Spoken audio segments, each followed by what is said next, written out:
நான் சாதாரணமா தான் விழாத மாரியே சொல்லு அப்டின்னேன். அப்புறம் என்னுடைய தங்கச்சி பொண்ணு பக்கத்துலயே ஏதோ ரூம்ல எழுதிட்டு இருந்துச்சு. சத்தம் வந்துச்சேன்னு ஓடி வந்து பாத்துட்டு, "அம்மா ஜெயா கீழ விழுந்துட்டுருக்குது" அப்படின்னு.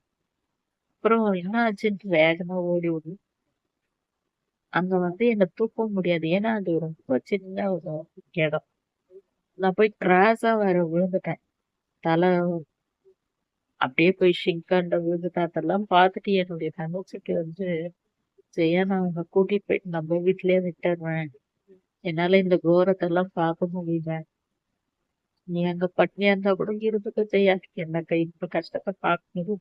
நீ அம்மா இருக்கும்போது நல்லா இருந்துட்டு இப்படி எல்லாமா உனக்கு" அப்படின்னு சொல்லி என் தங்கச்சி சொல்லுச்சு. அதுக்கு நான் சொன்னேன், "ஏன் அதெல்லாம் ஒண்ணும் இல்ல. அது என்ன ஆச்சுன்னே தெரியல. அதான் விழுந்துட்டேன்" அப்படின்னு.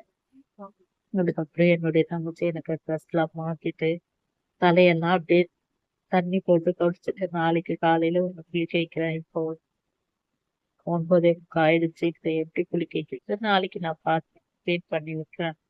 ஏன்னா ஷிங்காண்டெல்லாம் தலை போய் விழுந்துருச்சு எனக்கு. அப்போ காலையில என்ன எல்லாமே குளிக்கலாம் வச்சுட்டு, ஒரு 10 மணி போல டிவி பார்க்கும்பொழுது என்னுடைய தங்கச்சி சொல்லுச்சு. "நீ இப்படியெல்லாம் விழுந்துட்டு இருந்த" அப்படின்ட்டு என்னுடைய வீட்டுக்காரர்கிட்ட சொன்னேன் ஜெயா. அப்ப அவங்க ரொம்ப மனசு கஷ்டப்பட்டாங்க. "என்னாத்துக்கு நீ தைரியமா இரு. தனியா இருக்கிறன்ட்டு அந்த பொண்ண நம்ம இங்க கூட்டிட்டு வந்து வச்சிருக்கிறோம். அதுக்கும் அந்த சாப்பாட்டுக்கு கஷ்டம். பாவம் நம்மளால வந்து இங்க கஷ்டப்படுது. அது கஷ்டம் இல்லன்னு தான் சொல்லுச்சு. நான் அத அப்படிதான் சொன்னேன். நேத்து நைட் அப்படி விழுந்துச்சுன்னு சொன்னாங்க. எனக்கு மனசு ரொம்ப கஷ்டமாயிடுச்சு அப்படின்ட்டு சொன்னாங்க. உன்ன கூட்டிட்டு போயிட்டு விட்டு சொன்னாங்க அப்படின்னு. எனக்கு உடனே வந்து ஒரு மாதிரி ஆயிடுச்சு. ஐயோ! நம்ம மறுபடியும் வீட்டுக்கு போனா அப்பாக்கும் அவங்களுக்கும் எதனா சண்டை வருமே. நம்ம இங்க இருக்கிறதால சின்ன தங்கச்சிக்கும் ஒரு துணையாவும் போயிடுச்சு. பெரிய தங்கச்சிக்கும் ஒரு மனசு பாரம் கம்மியாச்சு. என்ன நான் எப்ப கேட்டாலும் சாப்பிடல. என்ன இப்படி திட்டினாங்க, அப்படி திட்டினாங்க. இப்படிதான் சொல்லிட்டே இருப்பேன். என்னைக்கு என்னோட சின்ன தங்கச்சி வீட்டுக்கு வந்தாங்களோ, அப்பத்துல இருந்து நான் நல்லாவே சாப்பிட்டுட்டு இருந்தேன்.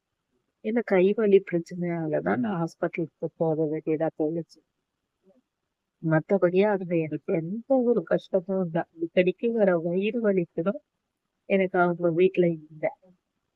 அந்த அளவுக்கு நான் அங்க ஆரோக்கியமாவும் இருந்தேன். நிம்மதியா தூங்குனேன். சந்தோஷமா இருந்தேன். பசி இல்லாம இருந்தேன்.